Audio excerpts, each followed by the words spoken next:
Salut tout le monde, j'espère que vous allez bien. Bonjour à toutes et à tous. Salut les solopreneurs, salut les start-upers, salut à mon opposant du jour. Salut Pierre Gobil, comment ça va aujourd'hui?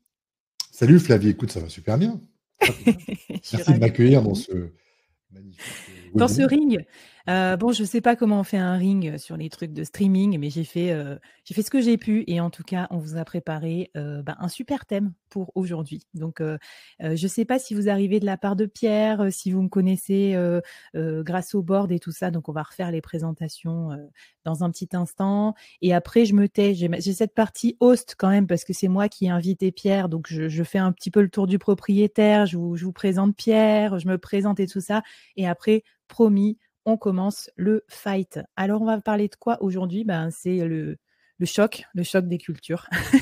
Le choc de deux façons d'entreprendre, solopreneur versus start-upper. Ça fait super longtemps que je voulais un petit peu documenter comment on peut dire, ce combat d'école ou en tout cas ouais, cette vision un peu qui diffère d'entrepreneuriat. Et puis, c'est une tendance aussi de soloprenariat qui commence à prendre depuis peut-être une petite dizaine d'années, on va dire, aux États-Unis. Donc voilà, je suis hyper contente qu'on fasse ce match.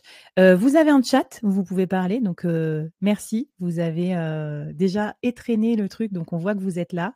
Et c'est super sympa d'être aussi nombreux avec nous aujourd'hui. On prendra le temps pour les questions-réponses aussi à la fin. On va pas faire que se fighter, on va aussi parler avec vous. Donc il y a aussi un petit onglet Q&A à l'américaine. Aujourd'hui, on va parler pas mal de mots américains. Je préfère vous prévenir tout de suite avec le thème du jour. Et voilà, soyez les bienvenus. Merci beaucoup à Michael Montredon qui a fait ce fan art. Comment tu l'as trouvé, Pierre? Est-ce que c'est fidèle? Moi, c'est hyper réaliste, à part que je te dis, le tatouage n'est pas du bon côté, sinon le reste, c'est bon. Je trouve ça excellent. En tout cas, ça vous a inspiré et merci beaucoup d'avoir joué le jeu. Allez, avant qu'on commence, donc vite fait, si vous êtes dans le fan club de Pierre, moi c'est Flavie et j'ai créé le board. Et le board, c'est le podcast numéro 1 sur le sujet soloprenariat en France. Je l'ai lancé il y a à peu près 3 ans, je crois, un peu plus de 3 ans, et il y a plus de 400 000 écoutes sur le sujet. Ça témoigne aussi de l'intérêt de cette nouvelle façon de fonctionner de l'entrepreneuriat solo. Et du coup, je suis une ex-dirigeante qui s'est reconvertie solopreneur. Donc, c'est une sacrée mue. Et d'ailleurs, pour la petite histoire, je suis passée aussi par la case brièvement création de start-up. Donc, tu vas Quelle pouvoir me honte, quelle charrier. honte. Tu vas pouvoir me charrier. Donc, voilà, j'ai aussi des choses à dire sur ce statut start-upper. Et puis, j'ai décidé de créer le premier incubateur pour solopreneurs de France, c'est-à-dire donner les moyens aux gens qui veulent entreprendre en solo de se former bien avec des vrais bons outils, des frameworks et tout ça. Un peu comme dans la Startup Nation, on va te dire le business model Canva. Tous ces trucs-là, ça marche pas pour un solopreneur. Donc, moi, j'ai décidé de les adapter et de créer une bonne vraie académie où on peut se former avec de la qualité. Voilà. Et donc, vous pouvez écouter le podcast si jamais vous êtes dans la team solopreneur, bien sûr. Je pense que ça vous plaira. Et si vous êtes dans cette team également, donc vous pouvez rejoindre l'incubateur solopreneur. Il y a un essai gratuit pendant 7 jours. Donc voilà, n'hésitez pas à venir me voir. C'est une sorte de communauté avec des cours en ligne, mes templates. Vous pourrez venir me poser vos questions si vous avez plus besoin d'en savoir plus sur ce statut solopreneur. Et Pierre, c'est à toi de te présenter. Moi, j'ai fait la même structure que Flavie. Donc, moi, je suis pas du tout, j'ai pas jamais été solopreneur, sauf maintenant.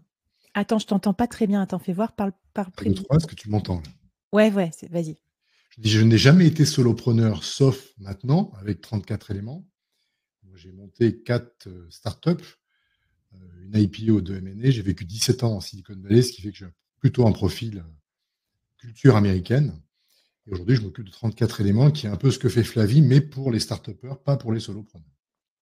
Trop bien. Alors, est-ce J'ai que tu... aussi un podcast. Ben oui, mais tu fais tout comme moi, en fait, là. Ça Exactement, et j'ai m'énerve, que des ça, 5, déjà, j'ai même pour pas le 3. début du live. Non, je rigole.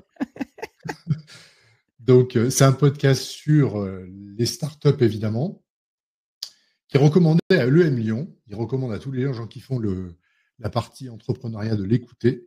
Donc, c'est rigolo de voir que même une école reprend ça, alors que je ne suis pas du tout dans le côté académique et scolaire. Moi, je ne donne pas de diplôme. Ils ont trop la flemme de faire un parcours pédagogique Ou ils savent pas, propriétaires, peut-être. du coup, ils Ou ils prennent savent pas, le tu sais. contenu. Voilà. Donc ça, N'importe c'était le quoi. podcast. Et pour finir, donc il fallait faire un petit cadeau. Attends, ouais, pardon, Alors, hop. le cadeau, moi, je fais un bootcamp aussi qui s'appelle 34 éléments, qui a pour objet d'aider les gens à se transformer. Moi, je fais pas ça pour faire de l'académique, je suis pas prof. Je fais ça pour aider les gens à se poser les bonnes questions et puis les aider à contextualiser tout ça dans ce qu'ils font avec leur startup et à changer, à faire quelque chose de différent. Donc, moi, j'ai à peu près 150 startups qui ont déjà fait le bootcamp. C'est transformatif, donc ça marche. Et à l'occasion de ce qu'on fait là, je fais un petit cadeau. C'est une vidéo gratuite sur les rôles clés dans une startup. Puisque moi, je suis côté Fascinant. startup, donc je vais donner une petite vidéo sur quels sont les rôles clés dans une startup.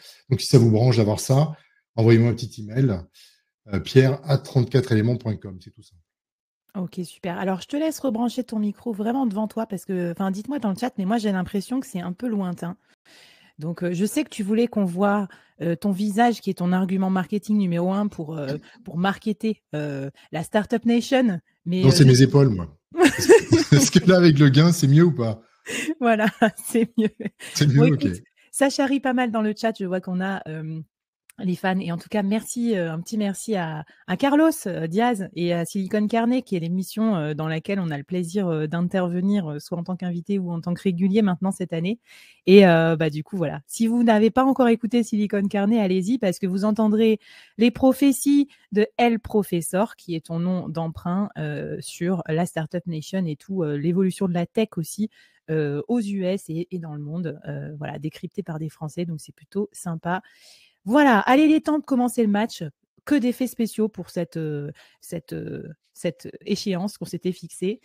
Et du coup, avant, on voulait vous demander dans le chat de nous dire, vous, votre cœur balance vers quoi spontanément, vous êtes plutôt orienté sur quel business model? Plutôt start-upper, plutôt solopreneur? Et dites-nous juste pourquoi. Voilà, pas de façon trop longue, mais genre un petit mot, un petit truc qui fait que pour vous, c'est ça qui a été un peu game changer dans ce format. Et on va vous lire avec plaisir. Et je vais vous expliquer ensuite comment on va s'opposer. Là, on va faire juste un mini tour sur qu'est-ce que ça veut dire pour nous, solopreneurs, start-upers, machin, parce que parfois, il y a un peu des définitions un peu propres à chacun. Et ensuite, on y va, on va s'attaquer sur 3 manches. Donc, c'est quoi? On a dit le kiff, l'impact et la thune. Donc, ça sera à vous après de nous départager et on va essayer de vous convaincre que notre modèle est le meilleur modèle. Et après, on se réserve un petit peu pour les questions. Alors, déjà, est-ce qu'il y a une définition? C'est quoi ta définition du solopreneur, toi, Pierre? Le solopreneur, ben, c'est quelqu'un qui fait quelque chose tout seul et qui, de mon point de vue, va créer une audience. À partir du moment où il aura créé une audience, il va essayer d'imaginer un produit. Et à partir du moment où il a imaginé un produit, ben, il va essayer de le vendre. C'est assez niche pour moi. Donc, c'est vraiment très lié à l'expertise de la personne qui est le solopreneur. Donc, voilà comment je le définirais. Alors, par nature, ben, c'est quand même assez restreint en termes de croissance ce que peut faire le solopreneur, puisqu'il est tout seul. Ah, et Je les sais, coups sous puisque la je suis tout ceinture, seul moi-même. ça commence. Ben, évidemment. Et donc voilà, donc c'est vraiment très lié à une expertise particulière que tu mets à disposition. C'est plus un service pour moi qu'autre chose. Mmh. Alors, moi, je suis assez d'accord avec un truc, c'est ton histoire d'audience en ligne et tout. Je pense que le solopreneur, pour moi, il y a une notion d'effet de levier, c'est-à-dire qu'il va utiliser le levier qui était théorisé, on va dire, un petit peu par les Américains, notamment Naval Ravikant, qui voit 2 leviers, le média ou le code. Donc, en fait, le solopreneur, par définition, s'il veut sortir des barrières de son propre temps et de sa propre compétence, il est obligé d'aller sur des activités à effet de levier, souvent digital, tech. Et donc, bah, typiquement, moi, quand je passe 1 heure à enregistrer un podcast qui est derrière diffusé à 20 000 personnes, voilà, ça fait effet de levier. Et en fait, j'ai pas besoin d'avoir une équipe marketing qui va faire des pubs pour moi ou des vendeurs qui vont contacter mes clients un par un. Donc, j'arrive à sortir de mes propres limites. Et moi, ma définition de solopreneur, c'est vraiment ça. C'est le solopreneur va créer une entreprise plus grande que lui, scalable, contrairement aux freelances qui, voilà, quand tu es solopreneur, tu peux avoir une activité freelance, par exemple faire du consulting ou faire des conférences, mais le freelance, il est bloqué dans la vente de temps. Comme il vend son cerveau, bah, c'est lui qui fait ses prestats et donc bah, c'est ni une agence, ni un SaaS, ni une entreprise. Donc voilà un petit peu moi ma définition. Après, je suis open aux contradictions. Je suis pas d'accord sur le scalable. Je pense que oui, tu peux grandir et faire des trucs qui sont, on va dire, significatifs à l'échelle d'un individu, mais néanmoins, ça reste jamais significatif à l'échelle de ce qu'on peut appeler le scale. Tu vois, un Hmm, solopreneur qui cartonne aux États-Unis fait quoi? 4 millions d'euros de chiffre d'affaires, ce qui est génial. ouais. Et voilà, une startup qui fait 4 millions d'euros, c'est un seed, tu vois. Non, attends, on va en parler parce que je vais te donner aussi, on va parler de la définition start-upper. Moi, je pense meilleure définition, le solopreneur, c'est un start-upper qui n'a pas de garage. Merci Bruno, on est d'accord. Alors, start-upper, TADEF, professeur. Ma définition est assez simple, c'est une équipe qui a une vision. Donc, c'est essentiellement une entreprise, une start-up, c'est une équipe de gens qui ont décidé de s'associer, qui ont une vision. Cette vision, elle est par nature ambitieuse parce que c'est la définition d'une start-up, il faut une ambition. L'ambition d'une start-up, c'est de changer le status quo. On dit souvent changer le monde. C'est pas un mot léger, c'est important. C'est-à-dire ils veulent innover, ils veulent changer quelque chose, ils veulent transformer la société dans laquelle on est. Mais c'est ça une start-up. C'est des gens avec une vision, avec une vraie ambition de changer les choses. Alors, pourquoi, dans tous les incubateurs de start-up, on n'a que des start-uppers qui veulent créer des SaaS, le énième SaaS de machin, des petits produits, enfin, je veux dire, moi, je suis d'accord avec toi dans l'idéal, mais je vois pas la vision, enfin, la mission de changer le monde pour plein de start-upers. Il y en a même qui créent plus ou moins quoi, des agences ou des choses comme ça et on appelle ça start-up. Alors non, moi j'appelle ça agence, mais tu as raison, il y a plein d'entreprises que je qualifie pas de start-up. Moi j'ai deux définitions. La start-up, c'est ce que je t'ai dit, et essentiellement, il y a deux caractéristiques pour moi. Il y a la notion d'ambition et la notion de doute. Doute dans le sens où c'est tellement ambitieux qu'on n'est pas sûr d'y arriver. Hmm. Ce dont tu parles, c'est ce que j'appelle des PME digitales. Les PME digitales, c'est des choses qui ont une vraie noblesse, hein. Tu crées un projet, une vraie entreprise, où tu peux être heureux et te réaliser, mais tu n'as pas d'ambition de devenir un truc énorme. Tu fais un projet qui peut faire 5, 10, 15, 20 millions d'euros de chiffre d'affaires, Hmm. qui fait vivre 2, 6, 15, 20 familles. C'est super, mais c'est pas une start-up. C'est une PME digitale. Et la Hmm. plupart de ce qu'on voit aujourd'hui, c'est pour l'essentiel des PME digitales qui sont, de mon point de vue, dans l'incapacité de lever de l'argent parce qu'elles ne correspondent pas aux critères de ce qu'il faut faire pour lever de l'argent. Ok. Bon, c'est intéressant d'ailleurs, no offense hein, pour tous les autres modes d'entrepreneuriat. On n'est pas Non. là pour juger, dire ce qui est bien et tout, même qu'on parle de freelance ou de PME classique. Mais là, forcément, on va se focaliser sur ces deux modèles qui ont ça en commun, qui recherchent une forme de scalabilité énorme, en tout cas beaucoup plus importante que leur référentiel. Si, admettons que le référentiel du solopreneur, c'est le freelance, et admettons que la startup, c'est son référentiel, c'est la PME classique, on va voir que ces deux modèles, ils vont essayer du coup, d'exploser les barrières et de se hisser. Alors, ça commence à fighter aussi dans le chat, donc ça, c'est super fun. Je retiens aussi comment dire, une start-up et un business à côté pour financer en bootstrap. Bon, on va en parler tout à l'heure de ces, de ces aspects financement. Il est temps qu'on commence le match. Alors, numéro 1, on a choisi de vous parler de s'affronter sur l'autel du kiff. Donc, comment on peut appeler ça? Ouais, le quotidien, le plaisir aussi qu'on a en tant que founder. D'un côté, si on est start-upper, d'un côté, si on est solopreneur. Alors, vas-y, je commence. Moi, j'ai une punchline pour toi là. Alors, elle n'est pas de moi, mais j'ai fait des emprunts, mais parce que je pense que c'est chouette aussi de rendre à César ce qui est à César et ce qui m'a comment dire, inspiré aussi dans ma philosophie de solopreneur. Au lieu de vous demander quand seront vos prochaines vacances, créez une vie dans laquelle vous n'avez pas besoin de vous échapper. Seth Godin. Qu'est-ce que tu penses de cet aspect-là que je qualifierais de lifestyle dans le solopreneur? Qui pour moi, donc c'est pas l'opposé de l'ambition, c'est plutôt que le solopreneur dans son état d'esprit, il y a vraiment un côté, je vais plus sacrifier ma vie comme un start-upper, tout sacrifier ma vie, ma famille, ma jeunesse, ma santé physique, ma santé mentale. Quel est ton feeling par rapport à ça?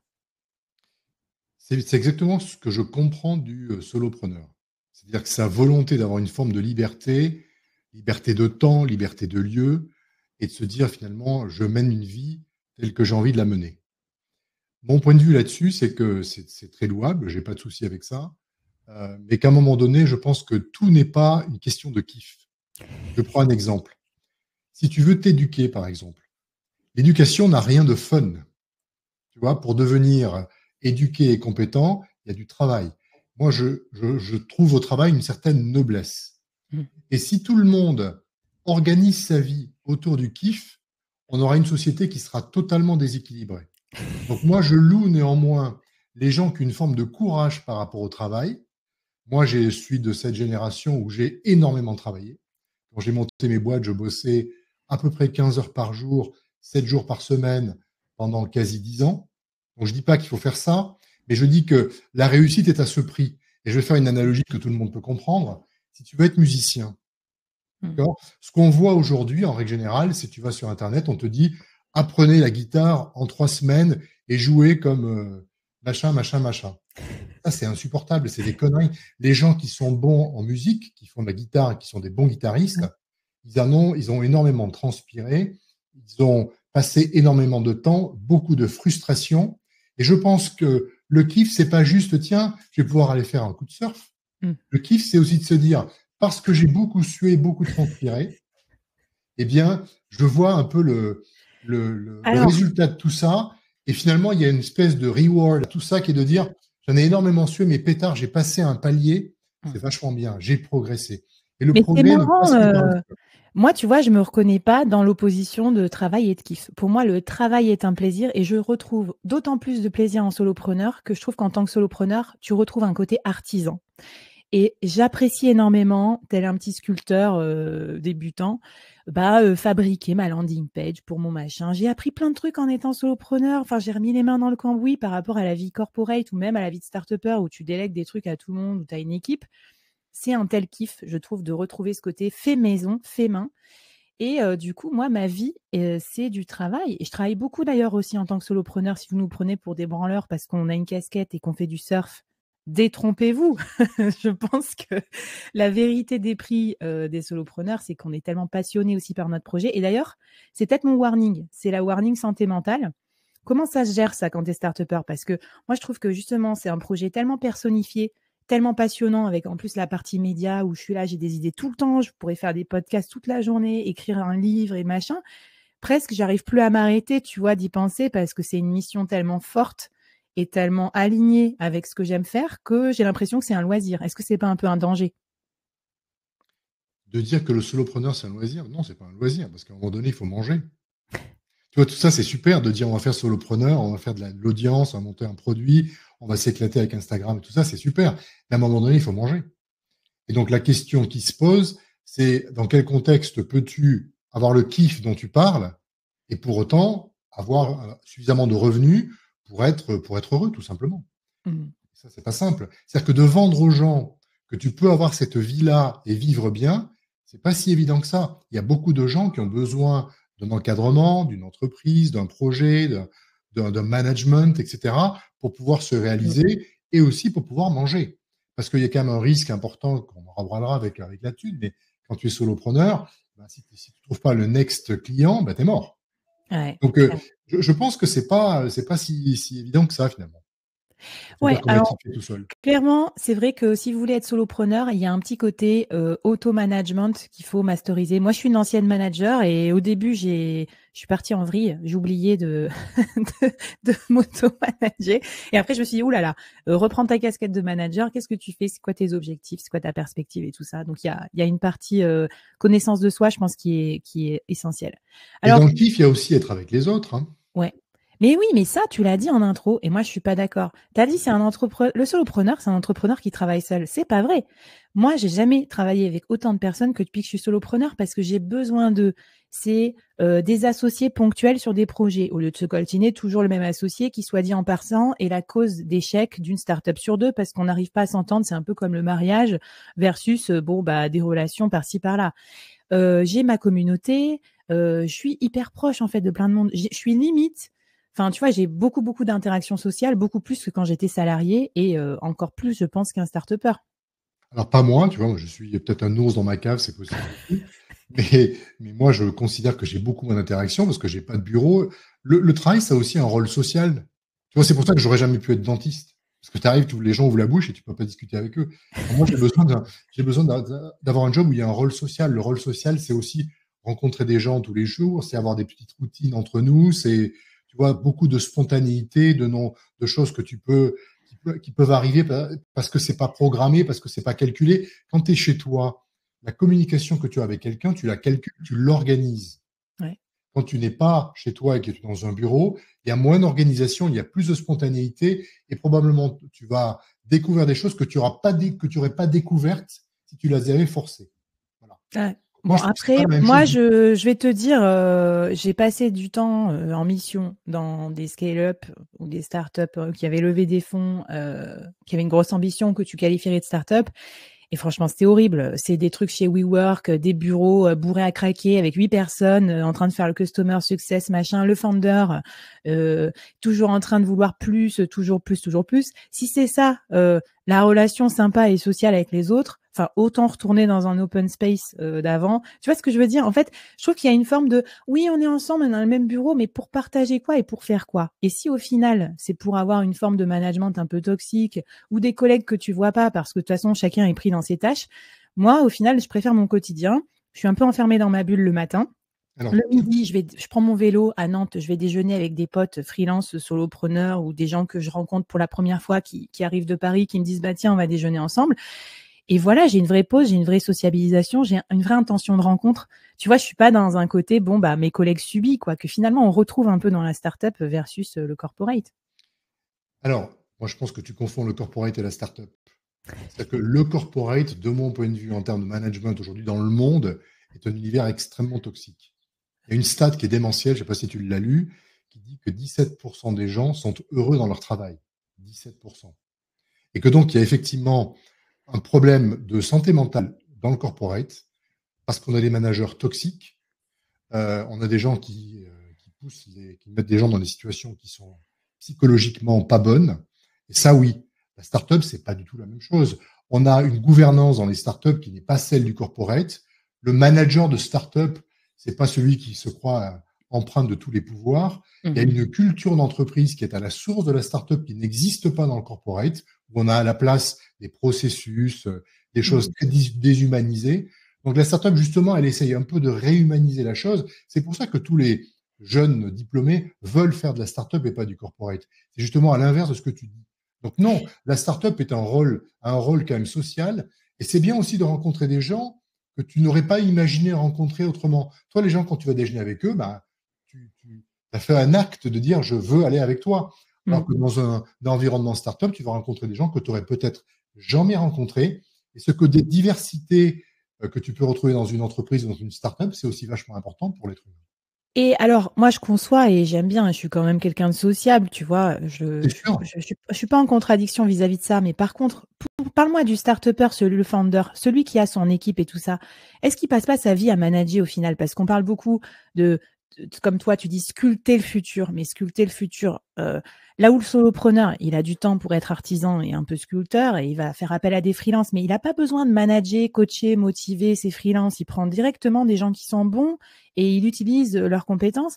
Mais le start-upper, j'ai l'impression que, est-ce qu'il va pas retomber vite un peu dans l'écueil de, bah, ok, ça devient un manager et en fait, dans le management, il n'y a rien de créatif, c'est plutôt beaucoup de répétition. Alors, d'abord, le solopreneur, il sculpte pas le futur, il sculpte le présent immédiat. D'accord? Donc ça, c'est la grande différence. Alors que le N'importe start-upper, quoi. il sculpte le futur. Donc ça, c'est une chose particulièrement différente. Néanmoins, de ce que tu dis, le management dans une entreprise, dans une start-up, c'est pas ce que tu as vécu dans les corporates. Moi, j'ai vécu en Silicon Valley pendant assez longtemps. Et je peux te dire qu'il y a une culture du management qui est différente. Elle peut être toxique. Ça existe aussi parce que ça dépend des individus. Et il y a quand même une forme de modernité dans la façon dont on essaye à la fois de construire un produit innovant et à la fois de gérer les gens. Il y a des formes de responsabilité qu'on octroie aux gens, jusque dans l'échec, que tu ne vois pas dans le corporate. Il n'y a pas beaucoup de process dans une startup. Mm. Il y a beaucoup de confiance, qui est peut-être pas super bien gérée, mais il n'y a pas beaucoup de process. Alors évidemment, tu vas trouver des gens qui sont des mauvais managers. Mm. Et donc, si tu as un mauvais manager, ben, nécessairement, c'est toxique. Et dans les startups, il y a quand même des gens qui sont par nature des gens intelligents, parce qu'une startup, ça regroupe pas mal de cerveaux intelligents et complémentaires. Et donc, il y a une espèce de culture du management qui est quand même assez différente de ce que tu as connu dans le corporate. Ouais, ouais. Généralement meilleur. Mais clairement, après, bon, je parle pas forcément. Enfin, j'ai l'impression que le nerf de la guerre du start-upper, c'est putain, qui je vais recruter? Il faut que je recrute, le recrutement c'est chiant, etc. Est-ce qu'il n'y a pas un peu ce côté archaïque aussi que finalement, mais après, point d'interrogation, quoi, parce que est-ce que les start-upers, ils bossent aussi avec des freelances? Comment ils font? Parce que ce côté un peu bloqué par le recrutement, je trouve ça tellement archaïque. Et j'ai vu que beaucoup de startups qui lèvent des fonds, ils sont là-dedans. Ils me demandaient de recruter 30 commerciaux d'un coup. Comment tu fais quand tu es dans un marché pénurique? Tu vois, c'est hyper. Je me suis dit, merde, ils se bloquent pour des petits trucs, quoi. Alors, c'est pas un petit truc de recruter, c'est un truc absolument fondamental. Mm. C'est probablement la chose la plus complexe à faire dans une entreprise, et c'est le truc le plus complexe. Donc ça, c'est pas un petit truc. Je pense que le monde est en train de changer. C'est-à-dire que on avait avant des entreprises qui internalisaient à peu près tout. Mm. D'accord? Et donc, tu avais besoin d'avoir tous les gens chez toi. Maintenant, on est en train de se dire, ce qui n'est pas core business peut être externalisé. Et à juste titre, parce que l'expertise devient éphémère. Tu vois, je te prends un exemple. Oui, oui, L'expertise marketing, elle devient totalement éphémère. Demain, tu as quelqu'un d'extrêmement bon sur un sujet. Dans ouais. 3 jours, il sera mauvais. Là, Donc, les en fait, stades de péremption, je crois que c'était avant, c'était une hard skills, ça a duré 2 ans. Et là, World Economic Forum, c'est 6 mois maintenant. moi. Donc, Donc, je pense que l'expertise devient éphémère ouais. et que donc les entreprises vont avoir tendance à faire appel à de l'external parce que il vaut mieux avoir des gens qui sont à jour que des gens qui ne le sont Mm. pas. Donc, tout ce qui ne va pas être core business va être sous-traité. Mm. Et je vais même plus loin, je pense que l'entreprise est en train de devenir éphémère. Ah, j'ai pas entendu, mets-toi dans le micro, d'entreprise. Je suis en train de dire que je pense que aussi l'entreprise va devenir éphémère. Ah, C'est-à-dire que intéressant. on avait des entreprises qui avaient des durées de vie assez longues. Et ce Mm. qu'on voit aujourd'hui, c'est qu'on a des entreprises qui vont avoir des durées de vie de plus en plus courtes et que tu vas avoir des projets entrepreneuriaux qui vont durer un temps assez bref et qui vont être remplacés par autre chose parce que la dynamique fait que on peut pas durer si longtemps et que les durées de vie des entreprises vont se raccourcir et que donc on va avoir des mélanges de gens qui vont internaliser Mm. les compétences core business en interne et on va de plus en plus externaliser parce qu'on sait qu'il y a un côté éphémère à la compétence et à Ouais. l'entreprise. J'aime bien ce que tu dis. Et là, j'étais en train de lire un bouquin qui s'appelle The 10% Entrepreneur. Pour tous ceux qui sont salariés et qui veulent se lancer en salarié diversifié, c'est un peu mon nouveau terrain de recherche parce que moi, je crois beaucoup aussi aux salariés solopreneurs ou aux salariés de start-up aussi solopreneurs à côté, donc à la polyactivité pour avoir un peu de kiff aussi en plus de son travail.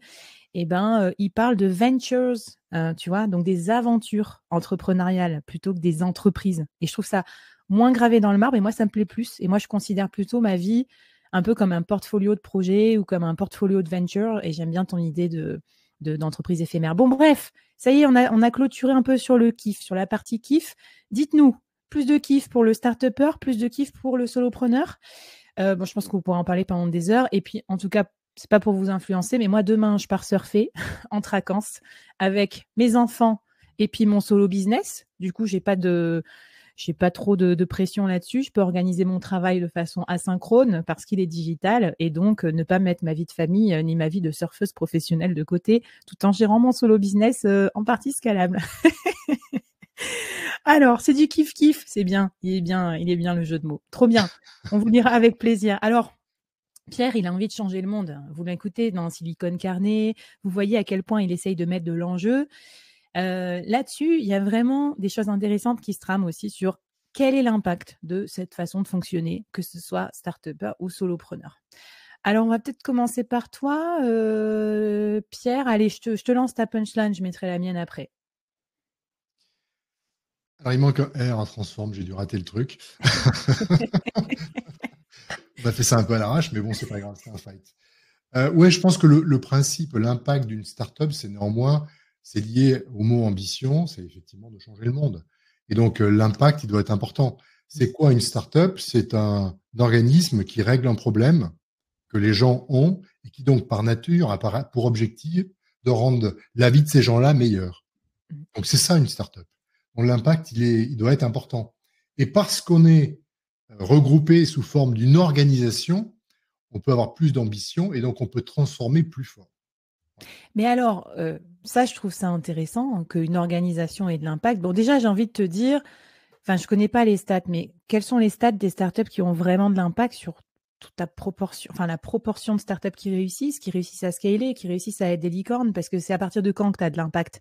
Si tu fais 2 millions de chiffres d'affaires en vendant des SaaS, est-ce que tu as vraiment un impact énorme sur le monde? C'est pas une question de chiffre d'affaires, c'est une question de combien de gens tu as aidé à avoir une vie meilleure. D'accord? Donc, c'est pas parce que tu fais 500 milliards que tu changes tout. Par contre, tu peux faire 10 millions d'euros de chiffre d'affaires ou 20 millions d'euros de chiffre d'affaires et avoir un impact considérable sur la vie des gens.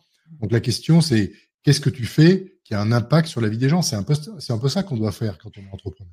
Ouais. Et puis après, ma deuxième question, c'est l'impact qu'on a sur le monde, surtout aujourd'hui dans une ère numérique, digitale, de médias sociaux et de diffusion des idées. L'épisode de Silicon Carnet, ça parlait de TEDx. Bon, voilà. Par exemple, quelqu'un comme Oprah Winfrey, tu vois, quel est son impact sur le monde versus un start-upper, une start-up? Qu'est-ce que tu en penses? Je pense que c'est pas comparable. Tu compares quelqu'un qui fait du média, Mm. donc il y a une audience absolument gigantesque, à un entrepreneur qui, lui, n'est pas un média et qui essaye, par le développement d'une technologie ou d'un produit, d'améliorer la vie des gens. Donc, c'est des choses qui sont profondément différentes. C'est ce que tu dis, mais je trouve qu'aujourd'hui, dans les sphères dans lesquelles on vit, peut-être plus que jamais, les idées, enfin, elles ont toujours été importantes. Et tu vois, pour moi, dans la figure du solopreneur, il y a aussi des gens qui sont capables de faire effet de levier médiatiquement, de porter des idées, d'apporter une vision du monde, qui parfois va changer plus de vie une énième app que je vais utiliser sur mon téléphone. Enfin, tu vois, je suis volontairement un peu caustique là-dessus. Alors, Oprah, c'est clair que c'est tout un écosystème business derrière, mais c'est vraiment la pensée écosystémique du solopreneur, souvent qui utilise le média comme figure de proue et qui, derrière, va impacter le monde comme ça et va créer des produits qui eux-mêmes vont impacter le monde. Alors moi, je préfère le laboratoire pharmaceutique qui crée la pilule contre le cancer. Oh là là, forcément, tu me sors Forcément, bien sûr. le remède contre le Et cancer, bien sûr, Pierre. je préfère ce genre d'impact à un impact médiatique neuneux, à la mort-moelle nœud, de Oprah, de que sais-je. Les médias, c'est une espèce de gloubi-boulga insupportable en ce moment. Donc moi, je préfère les gens qui font et qu'on ne voit pas, Mm. et qui ont des vraies transformations. Le problème du solopreneur, tu le cites sans le citer, c'est qu'il a un spectre des possibles qui est assez faible. C'est-à-dire que essentiellement, le solopreneur aujourd'hui est dans le conseil. Okay, c'est ce qu'on voit. Tu as aussi des solopreneurs dans le domaine créatif, des designers, des machins, etc. Tu as des gens dans le développement informatique. Mm. Tu as des gens dans la santé, tout ce qui est méditation, etc., ou dans l'éducation. Mm. Mais tu as personne qui fait des avions, qui fait de la pharmacie, qui fait, tu vois, des choses qui sont, on va dire, structurellement, qui vont modifier le monde. Donc, si tu veux, on a quand même un champ des possibles dans le solopreneur qui est quand même relativement restreint. Et c'est par nature, parce qu'ils sont tout seuls. Donc, Il l'impact est modifie le faible. monde, que tu le veuilles ou non. Par exemple, j'ai écouté un truc, je crois que c'est Théo Lyon. Donc lui, c'est c'est un mec qui a des agences. Tu vois qui c'est, un entrepreneur qui fait du building public, qui raconte ça sur ses podcasts. Et il disait que les mecs de 12 ans aujourd'hui, ils sont biberonnés sur YouTube à des trucs business, genre Oussama Ammar et Yomi Denzel. Et ils regardent genre ces émissions, tu vois. Et pour eux, c'est normal, quoi. Enfin, tu sais, en mode création de business à 12 ans. Donc, les youtubeurs, par exemple, ils ont un impact sur les futures générations. Je te dis pas que c'est forcément un bon impact. Qui suis-je pour juger de ça? Mais bon, voilà, là aussi, j'ai peut-être mon petit côté vieux con qui ressort où je me dis, bon, bah, ok, super. Le monde du business par Yomi et Oussama. Mais tu vois, ça va transformer les mentalités aussi, ça, cette partie youtubeur. Et puis d'ailleurs, ce que moi je vois, c'est que finalement, les startups, elles reprennent ces codes-là pour exister. Parce que faire leurs produits dans leur coin sans changer les mentalités, sans créer de mouvement autour de leur startup, ça, c'est complètement has-been. Et les nouvelles licornes, elles ont utilisé le média de marque, l'incarnation, tous ces codes-là, justement, pour marquer les esprits et pour faire avancer leurs patterns et leurs inventions. Donc, ton point, c'est que tous les solopreneurs, parce qu'ils ont une façon de gérer leur audience et les médias, peuvent avoir un impact.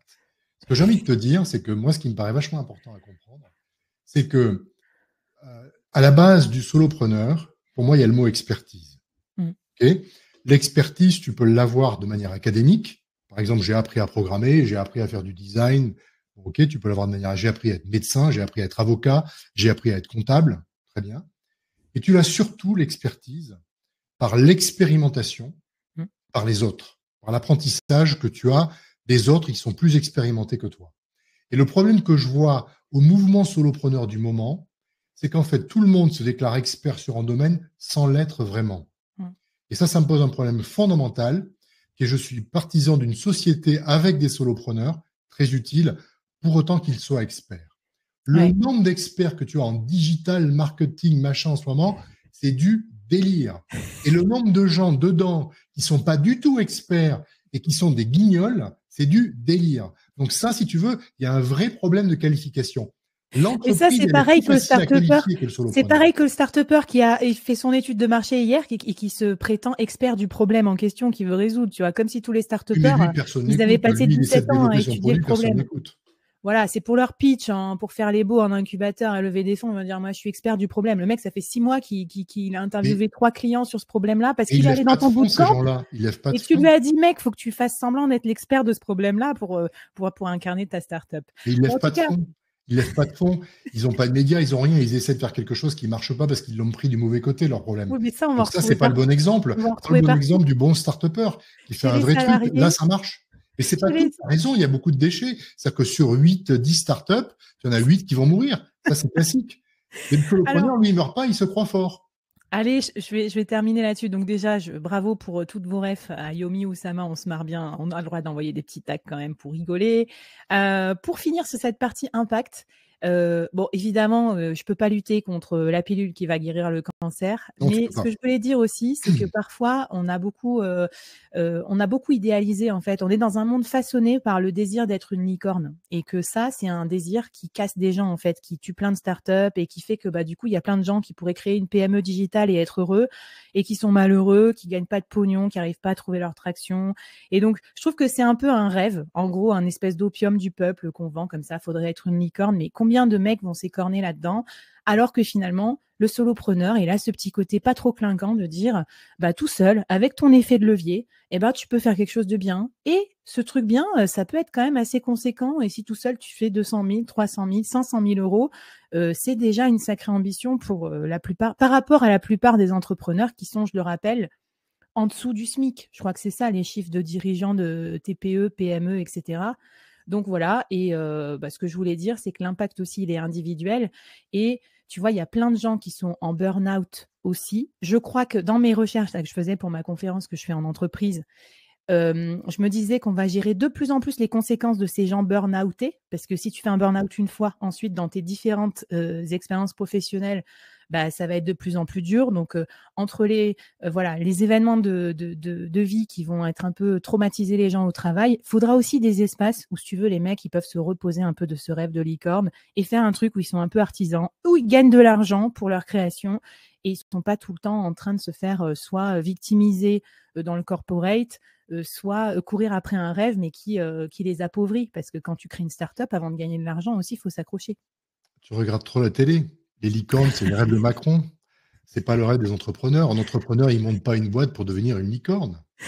Il monte un projet parce qu'il a une passion derrière tout ça, parce qu'il veut changer le statu quo, parce qu'il se dit qu'il peut avoir un petit impact. Si ça devient une licorne, formidable. Et encore. Mais c'est pas le projet d'un entrepreneur, c'est pas de se dire je vais monter un truc énorme et je vais être le roi des médias et je vais être plein de thunes. C'est pas ça son projet. C'est pas ça un entrepreneur. Hein. Bon, écoute. Donc, non. Tu parles de thunes, allons-y parce qu'on va dépasser déjà, il faut qu'on garde un peu de temps pour les questions. Donc racontez-nous sur l'aspect impact sur le monde ou sur vous ou sur vos vies. Qu'est-ce que vous en pensez, solopreneur, start-upper? Et on va parler de thunes parce que alors là, c'est le point critique. Là, j'ai gagné. Qui va nous opposer. C'est la manche décisive. Non, je rigole, il n'y a pas que ça dans la vie, mais bon, quand même, quand on est entrepreneur, la thune, c'est important, c'est-à-dire, enfin, en tout cas, être productif, enfin, rentable, et ça, des deux côtés de la lorgnette. Alors, moi, j'ai fait une citation super intello pour la fin. Vous vous rappelez la petite chanson? Je possède des thunes, je suis à l'aise financièrement, ça ne se voit pas, mes affaires marchent en ce moment. Moi, franchement, c'est le truc flagrant. Je suis aussi coach et prof aussi. Je suis ma petite professeure à moi en incubateur et tout. Et franchement, les startups, quoi, on croit que c'est le rêve, mais franchement, c'est la paupérisation. Donc, les mecs se payent pas, les femmes, c'est encore pire. Du coup, elles s'oublient. La sécurité financière, les finances perso sont désastreuses. Donc, moi, c'est sympa, mais en fait, j'ai une baraque à payer, j'ai 2 enfants, j'ai pas envie de planter complètement mon épargne retraite et tout ça. Donc, je trouve que dans le soloprenariat, il y a un côté beaucoup plus pragmatique, bootstrappé, de OK, bah d'abord j'arrive à vendre mon temps, ensuite j'arrive à créer un produit qui me permet de scaler et de sortir de mes limites de mon temps, et je me fais un capital en fait, à la fois un actif avec mon entreprise et puis surtout des revenus, un peu les deux. Alors je sais que du coup j'aurai peut-être moins d'effet de levier sur le capital à la fin, mais au final j'y ai gagné quand même en qualité de vie et en qualité financière. Mais tu es un peu l'exception, Flavie, non? Mais pas tant que ça. Alors je vais te dire, regarde, là je fais une étude très scientifique à chacun de mes bootcamps, donc j'ai 12 personnes par trimestre, donc ça c'est pas énorme, hein. Mais au début c'était genre la moyenne c'était 60 000 euros. Là maintenant ma moyenne c'est 120 000 euros. Donc les gens que j'accompagne qui sont encore freelance, c'est 120 000 euros par an de chiffre d'affaires hors taxe. Moi, cette année, je vise 300 000 euros de chiffre d'affaires hors taxe parce que j'ai une partie scalable. Et du coup, ça me permet de dépasser. Ça va être mon incubateur solopreneur. Et le plus que j'ai rencontré en freelance lambda, c'est 250 000 euros par an, ce qui est quand même pas mal. Et ça, c'est facile à faire, entre guillemets, pour des profils seniors, anciens managers, compétences dans le domaine de l'économie des connaissances et tout. Si vous êtes bien, vous faites une bonne offre. Et après, en solopreneur, la plupart de ceux que je connais, ils sont à 400, 500, 600 000 euros par an. Et tu vois, qu'est-ce qu'ils ont? Ils ont un petit pool de freelance qui représente à peu près en équivalent temps plein 2 ou 3 personnes max. Et tout ça, on peut le couper du jour au lendemain. Et puis, on a quand même un énorme, comment dire, revenu par tête de pipe. Enfin, je sais plus comment ça s'appelle, là, le revenu par personne. Donc, c'est quand même hyper rentable, en fait, le soloprenariat par rapport à la start-up. Mais la question, c'est est-ce que c'est la majorité? Moi, je pense que non. C'est-à-dire que je pense que les gens dont tu parles sont des gens qui ont une expertise extraordinaire, qu'ils arrivent parfaitement à monétiser. Parce que pour arriver à monétiser ton expertise, il faut pas juste avoir l'expertise. Il faut être vendeur, il faut être comptable, il faut être customer service, il faut être plein de choses. Et tout le monde n'a pas tous ces talents-là qui sont compliqués à regrouper au sein d'un même individu pour réussir. Donc, tu as des gens qui vont peut-être avoir l'expertise, mais pas le côté vendeur, mais pas l'expertise. Et donc, moi, ce que je vois en règle générale, c'est que les solopreneurs, la plupart, ils sont pas super riches non plus. Oui, mais du coup, je pourrais t'opposer le même argument. Combien de start-upers sont vraiment rentables déjà? Ça, c'est la grosse blague de la Startup Nation. Et puis, combien Alors, de founders gagnent leur vie finalement? Tu vois, on parle des exits. Là, c'est pareil, c'est le miracle un peu de l'exit. Mais est-ce que ça marche vraiment, ça? tu confonds deux choses. Le start-upper n'est pas en train de créer un business stable. Hmm. Il est en train de le chercher. Donc, il y a un niveau de risque qui est très important. Et c'est la raison pour laquelle il y a un taux de mortalité qui est extrêmement important chez les entreprises, chez les startups. Mais c'est le jeu. Et quand tu montes une startup, tu sais que ta chance de mourir, elle est de 90%. Donc, ça, c'est le jeu. Par contre, si ça marche, d'un point de vue thune, puisqu'on parle de thune, on n'est plus sur les mêmes échelles. Oui.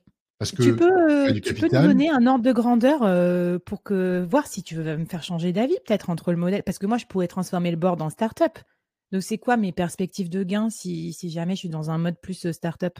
Alors, le problème de transformer le board en startup, c'est qu'il faut que tu te rendes inutile dans le board, ce qui va être compliqué aujourd'hui. Le problème du solopreneur, c'est qu'en fait, son intellectual property, c'est lui ou c'est elle. Et que donc, si elle ou lui part, c'est foutu. Bah, Alors déjà, il y a une qu'une différence entreprise, entre évidemment, c'est pas la même créer, chose.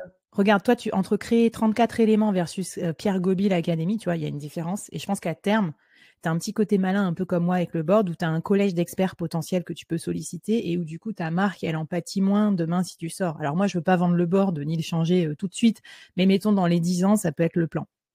Pour moi, c'est compliqué de me remplacer aujourd'hui parce que c'est une question de ton et une question d'expérience. Et donc, je peux pas, c'est compliqué quand tu parles à des entrepreneurs d'avoir le bon réflexe qui est lié à ton expérience. Faut que tu trouves un padawan, là. Il y en a peut-être dans le chat, là, si tu veux Peut-être, former non, ton. peut-être qu'il y en a, mais c'est vachement compliqué de scaler un truc pareil parce qu'en fait, c'est intuitif personnel. C'est tout le problème. Alors qu'une entreprise, tu crées de la propriété intellectuelle, tu crées des choses qui fait qu'en fait, dans une startup, dans une entreprise, la règle, c'est que personne n'est indispensable. C'est exactement l'inverse. Mmh. Mais tu sais qu'en solopreneur, tu peux créer de la propriété intellectuelle aussi. Moi, ma méthode des 4 piliers de la scalabilité, c'est moi qui l'ai trouvée et expérimentée, mais elle marche, tu vois, sans moi, en fait, appliquée à je sais pas combien de business models. Donc J'enlève Flavie du board, ça vaut plus grand-chose, hein. voilà, bon, ça, c'est autre chose, c'est le média, mais ça, pareil, je peux le transformer un petit peu. Alors toi, t'en penses quoi de l'argent, là, professeur? Fais-nous rêver, là. On peut gagner sa vie avec. C'est une bonne situation, ça, start-upper? J'ai vu ça dans le chat. Ça, c'est Alors moi, pour vos dîners de famille. je pense que c'est un exercice extrêmement risqué et que les gens ne créent pas une entreprise pour gagner de l'argent. Les entrepreneurs qui créent une start-up pour gagner de l'argent n'ont rien compris. Mmh. L'argent n'est qu'une conséquence d'une aventure. Tu crées une start-up pour une aventure parce que tu as envie de changer quelque chose avec des gens, et c'est ça que tu as envie de vivre.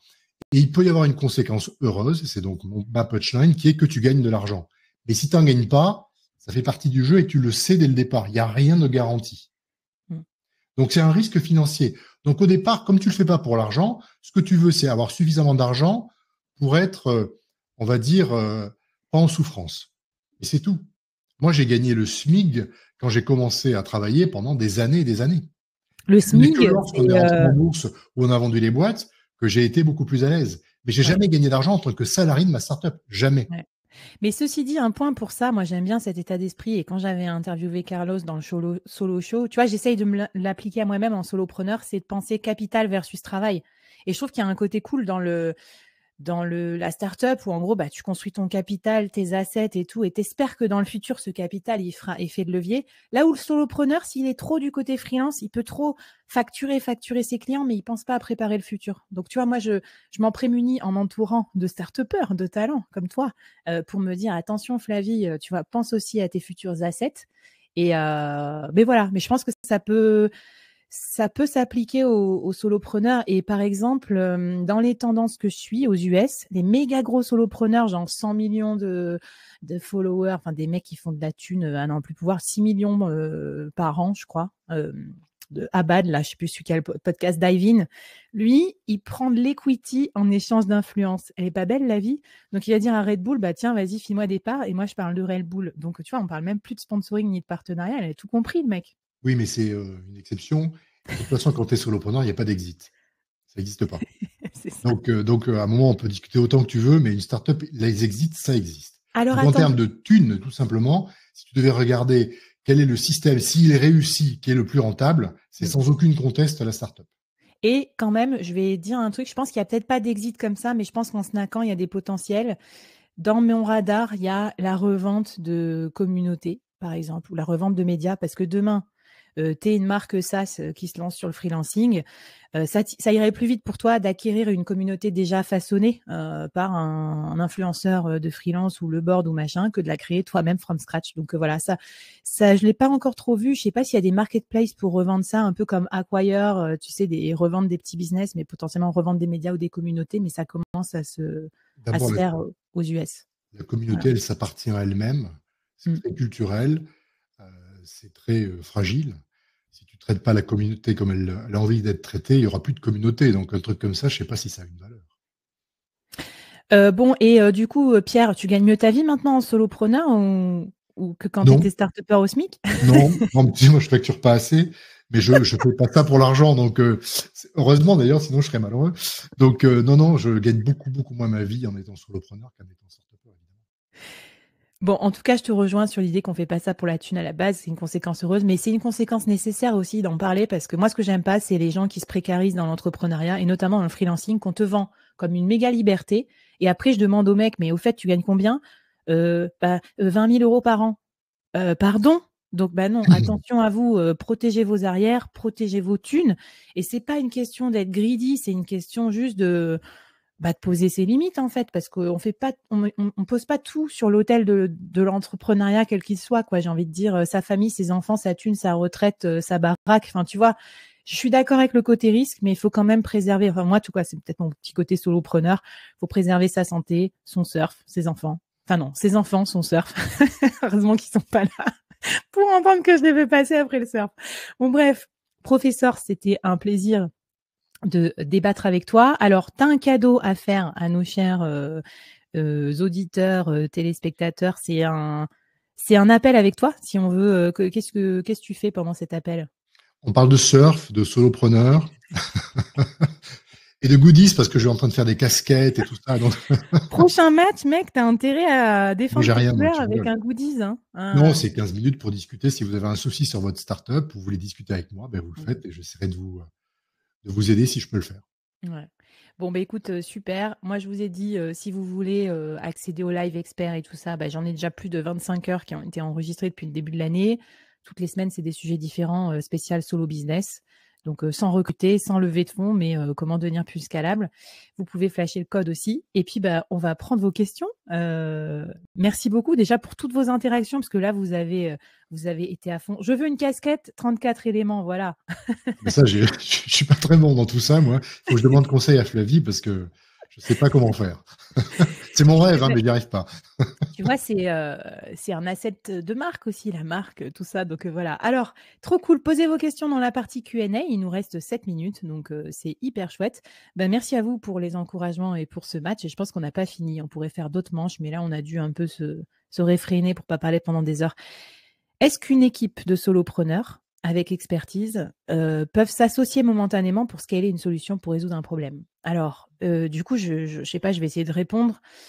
Euh, Moi, quand j'ai voulu créer une start-up, machin, on m'avait dit si t'es pas d'associé, t'es mort, t'es foutu, faut que tu trouves un associé. Donc ça m'avait un peu gonflé parce que je trouve que ça limite beaucoup les velléités d'entrepreneuriat. Moi, j'étais salariée, j'étais chaude pour me lancer, mais je me disais ah bah merde, c'est voué à l'échec. Ah bah mais qui je peux trouver comme associé?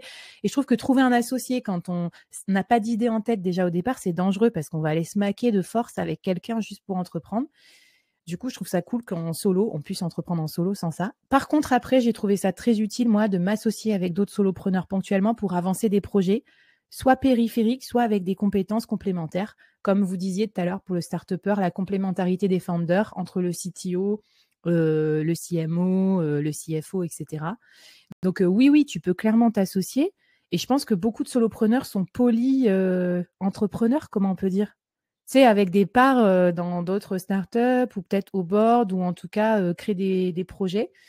Et ce que je vois beaucoup, c'est des produits co-créés. Donc, je sais pas, un produit, un SaaS ou un truc comme ça, avec partage de revenus. Et donc, voilà. Je sais pas si ça t'a répond à ta question. Alors après, est-ce que c'est une équipe de plusieurs solopreneurs? Je pense au moins à 2 solopreneurs. Est-ce que je connais pas des cas où il y a plus de solopreneurs qui s'associent, à part pour faire des événements ou des médias. Voilà. Je sais pas si tu as des idées, toi, Pierre, là-dessus, si tu as vu des joint ventures. Alors, moi, j'y crois pas trop à tout ça parce que je pense que d'abord, un produit, ça prend du temps. Développer un bon produit, ça prend du temps. Et donc, c'est pas en s'associant de manière spontanée qu'on va créer un truc qui va scaler. Et deuxième élément, je pense que pour réussir un projet, il faut être à 100% dessus. Hmm. C'est-à-dire que avoir des multi-projets, c'est super intéressant intellectuellement, mais c'est pas ça qui fait qu'une entreprise fonctionne. Les startups qui marchent, les gens qui sont dedans, ils sont à 200% dans ce qu'ils font. Bah, Et il ça n'y a pas d'autre dépend. solution que le succès. On peut Hmm. raconter ce qu'on veut avec les fameux médias, mais aujourd'hui, pour que ça marche, il faut une équipe, il faut une vraie dédication et il faut du temps. Ouais. Ouais, non, mais je pense à une forme d'entreprise un peu plus moderne, mais qui peine à trouver son système et son modèle économique. C'est par exemple un collectif. Ça marche bien quand tu as plusieurs associés qui ramènent plusieurs types de clients, un peu comme une agence au final.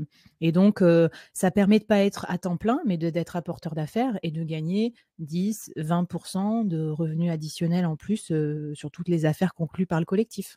Voilà. Mais ça, c'est pas un produit, c'est pas un projet, si tu veux, avec un produit qui va se faire du scale. Non, mais il y Et a une forme, tu mets il y a une des forme de compétences. scalabilité parce que déjà, c'est des revenus presque passifs. Alors, tu vois, Oui, mais sur l'échelle de passivité des revenus, l'apport d'affaires et le ching-ching, la marge que tu fais sur chaque personne qui est placée en mission, c'est quand même pas mal. oui, mais c'est limité au nombre de personnes que tu peux placer en mission Voilà. Mais dans le bon, service. si. Ok, allez, on passe aux autres questions. Just for fun, je la repose ici. Est-ce que le solopreneur à succès investit dans les capitaux des startups? Bah ouais. Enfin, après, alors du coup, tiens, une question pour professeur. À quel stade on peut investir quand on est solopreneur? C'est dans quel round? C'est au début? Ah ben, il n'y a pas de règle. En fait, tu peux investir à Mm. n'importe quel moment. Moi, j'ai investi dans Ok. des séries B Oui. en individu, donc Ouais. c'est possible. La question, c'est est-ce que tu as l'opportunité d'investir? C'est plus ça la question. Après, Ouais, en moi, termes de quand il faut investir, ouais. plus c'est early, plus c'est risqué, mais Oui. plus ça paye. Mais c'est ça, Euh, j'allais dire pour l'effet de levier, c'est plus là, parce qu'après, sinon, c'est plus pour diversifier un peu ton épargne. Bah, moi, j'ai investi dans deux trucs. Après, et d'ailleurs aussi, ça, c'est la question de, comment dire, de est-ce que tu investis en entreprise ou est-ce que tu investis en perso? Ça, je sais pas trop encore. alors, le problème de l'investissement BA, donc Mm. Business Angel, c'est que c'est un numbers game. C'est-à-dire que Ouais, il pour faut que en ça faire soit beaucoup. rentable, on a Ouais. calculé qu'il fallait minimum investir dans 50 startups. Ah ouais, ok. Tu fais moins de 50, Plus que la probabilité que 47. tu perdes ton investissement est assez élevée. Ou alors, si tu as de la chance, ça marchera, mais la probabilité que tu perdes est assez élevée. Ouais. Et donc, parce qu'en fait, sur les 50, il y en a 2 ou 3 qui vont marcher. Mm. Voilà. Donc, c'est un risque non neutre. Après, j'ai entendu des gens qui investissent dans des trucs plus, pas des startups, tu vois, genre des restaurants, des trucs comme ça, qui diversifient aussi dans l'économie, j'allais dire réelle. Très bien, c'est très bien, ça aussi. Voilà, pour diversifier. Pam, pam, pam, pam. Avec tous les arguments évoqués durant cette super discussion, que préférez-vous? Ah là, c'est un de tes alliés. Un monde avec que des startups ou bien uniquement des solopreneurs? Bien sûr, ça n'existera jamais, mais pour l'exercice intellectuel. Excellente question, Steph. Alors, Mais moi, je pense qu'il faut tout pour faire un monde. ouais, Il faut bien des sûr. corporates, Mm, il faut des ETI, il faut des mm, PME, il faut des PME digitales, il faut des mm, startups, et il faut des solopreneurs, il faut des freelances, il faut tout. Et tant qu'on n'aura pas un monde équilibré là-dessus, on n'aura pas un monde qui fonctionne. C'est pour ça que le débat qu'on a est un débat un peu fictif, dans le sens mm. où on a besoin des deux. Ouais. Ce qu'il ne Oui, faut parce pas, que c'est que justement, et c'est ça ma question sur les solopreneurs, c'est que les tendances du moment qui sont en fait liées au fait que les corporates sont toxiques, qu'on veut plus de temps pour soi, qu'on veut moins travailler, poussent les gens à devenir trop solopreneurs et mm, qu'on déséquilibre le système économique. On a besoin de solopreneurs, mais pas en masse. On a besoin d'un équilibre. Il faut ouais. aussi des gens qui fassent des PME. Il faut Mais aussi des moi, gens qui fassent des corporates, c'est important. je suis d'accord avec toi et moi, je suis à fond sur l'histoire du salarié diversifié, hein. Pour moi, il y a plein de gens qui seraient plus heureux à rester en corporate un peu, puis à être un peu solopreneur, ou tu vois. Je suis pas pour le 100%. Et d'ailleurs, juste pour la petite blague, Steph, il y a un pote freelance solopreneur qui avait publié un truc un jour, Cédric Costa, genre, imagine un monde où genre tout le monde devient freelance. Et donc, il allait acheter sa baguette de pain. Et la meuf lui disait, bah, c'est ma dernière baguette de pain, du coup c'est 200 euros, etc.